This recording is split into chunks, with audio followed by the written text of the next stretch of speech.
नमस्कार मित्रांनो, मी विलास सोक्सोर. गेल्या अनेक दिवसांपासून तुम्ही मला सायकलिस्ट म्हणून ओळखता किंवा बारामती ते केदारनाथ सायकलवर जाणारा मुलगा म्हणून ओळखता.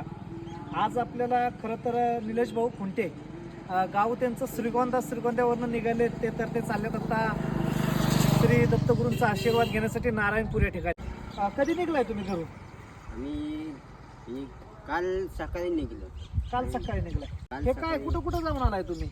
आता आधी अष्टविनायक मोरगाव, थेऊर, हे अष्टविनायक सगळं झालेलं आहे. ओझर, लेण्याद्री, महाड, या आता त्यानंतर पाली, आळंदी, देहू, त्यानंतर तुळजापूर, वणी, त्र्यंबकेश्वर. नाही, किती महिने झालं फिरताय? जवळजवळ आता 4-5 वर्ष होत आले मला. 4-5 वर्षामध्ये 1 रुपया गेला नाही. माणसाचा संबंध महाराष्ट्र फिरत आलेले आहेत. धन्य. भेटूया आपण नारायणपूर या ठिकाणी. बघा आता हरणात यांचा खतरनाक आहे. एकदा मग कशाला गाडी कुठं पुढे जवळ येईल.